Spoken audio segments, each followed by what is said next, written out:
Good afternoon, weather watchers. This is Chief Meteorologist Connor Keeley live from Apollo Beach, Florida. As you guys can see, the wind is starting to pick up behind me here as we have storms starting to roll into the Tampa Bay area from the bands from Invest 91L down in the Florida Straits that's expected to move into the Gulf of Mexico and impact Texas later on this week. Let's go ahead and go into the studio and take a deeper dive into the tropics.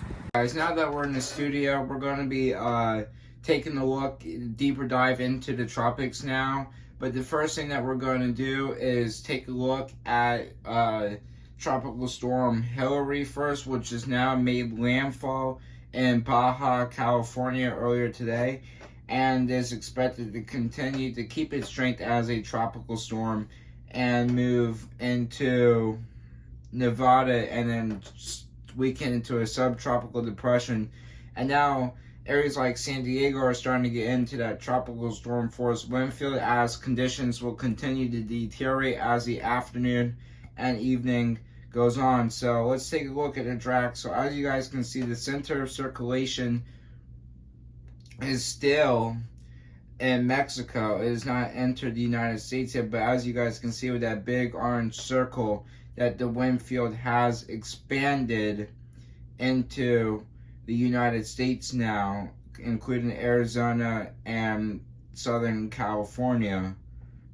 Alright, so let's go ahead and take a look at the tropical storm force wind speed.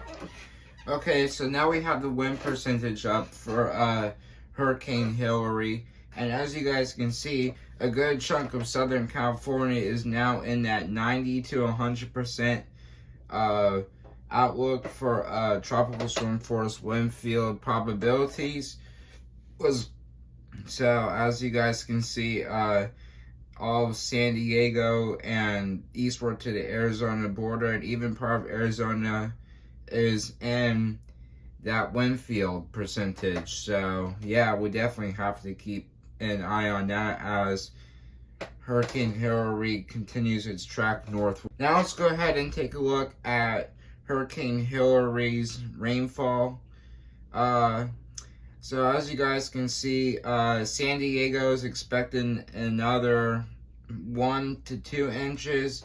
And Los Angeles is still expecting another 2 to 4, and there's still some isolated spots of 10 to 15 inches of rain out over the mountains, but a good swath of California is still expecting anywhere from about 2 to 4 more inches of rain before the system is all done and over with. So as you guys can see, the Weather Climate Prediction Center still has their high risk issue for flash flooding across a good chunk of California, Southern California, extending into interior California, going into Nevada, and Los Angeles and San Diego is still in that moderate risk for flash flooding potential through tomorrow morning. So let's go ahead and take a look now at the Atlantic overview as the tropics in the Atlantic are starting to wake up and become more active. So let's start in the Gulf of Mexico with Invest 91L that's producing rain showers over a good swath of the Florida Peninsula here today. As you guys can see, it's just off of Key West and it's expected to move westbound into Texas, impacting Brownsville later on this week.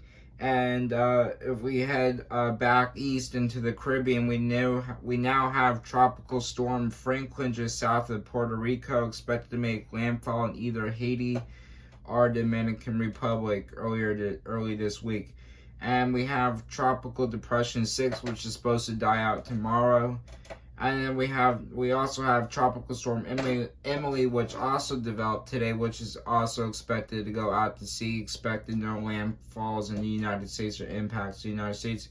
And then we have another area that we need to monitor and watch out for as another system could develop out in the Atlantic Ocean. So as you guys can see, here's the cone of uncertainty for Tropical Storm Emily, and it's expected to continue to the northwest and then turn north out over the open Atlantic Ocean and weaken to a subtropical depression by the end of this weekend. It should be a tropical depression by Tuesday. So not really expecting anything too much from this storm. So as you guys can see now here behind me, this is Tropical Storm Franklin's cone of uncertainty. And as you guys can see, by the end of the week, that's when it's supposed to become the second hurricane of the Atlantic hurricane season.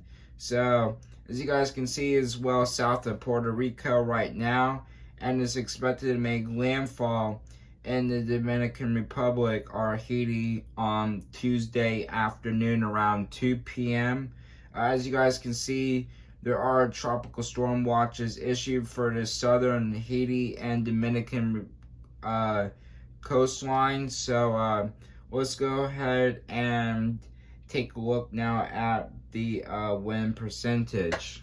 As you guys can now see here behind me, I have Tropical Storm Franklin's wind percentage pulled up, and as you guys can see, good chunk of the Dominican Republic where this storm is supposed to make landfall is already in a 20 to 30% chance. So I just wanted to show you guys that because Puerto Rico is in a 5 to 10% chance of possibly seeing tropical storm force wind fields depending on where the storm tracks, but that's highly unlikely.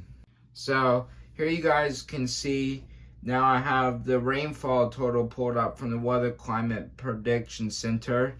A good chunk of Puerto Rico is expected to pick up on 4 to 6 inches of rain from this storm. So that's going to be a good impact to the United States as flash flooding and possibly mudslides will be possible in Puerto Rico possibly. So as you guys can see now, here's Tropical Storm Franklin spaghetti models here behind me now. As you guys can see, they're in pretty well agreement between a landfall between Haiti and the Dominican Republic. So not really posing a threat to the U.S. except for some possible flash flooding for Puerto Rico from the outer bands from this storm impacting them. So as you guys can see, here's Tropical Storm Franklin's intensity chart behind me, and as you guys can see, a good chunk of the models are in favorable agreement for it to strengthen into a hurricane, and even one of them has it become a major hurricane, but I think that is highly unlikely as of right now, but things could always change, so make sure to stay tuned for more updates on that. So as you guys can see here behind me, we have to watch for a possibly named storm to impact Florida in the coming next week possibly. We're 10 days out from impact, so of course things could always change, but this is the Euro model, and the spaghetti models are starting to be in favorable agreement with what I'm showing here as landfall in the Big Bend area of the Florida Peninsula will be most likely if this storm were to develop as of right now. So let's go ahead and now take a look at the wind field for it. So as you guys can see, this thing might be a possibly low-end hurricane that could impact the Tampa Bay region, pushing in storm surge possibly if this were to happen, with looks like with Tampa Bay possibly being in the strongest part of the wind and stuff, as 64 plus knots are expected from this storm if this track were to hold true with this intensity. Now let's go ahead and take a look at the spaghetti models for this storm. So as you guys can see, models are in pretty good agreement for this storm to come up into Florida if it were to develop. So this is something we definitely need to keep an eye on, so please make sure to stay tuned for more updates, as we will be keeping a good eye on the system for what could potentially happen here. So please make sure to stay tuned for more updates on all the Tropics. Again, please don't forget to like, subscribe, and share. And thank you for watching today's video.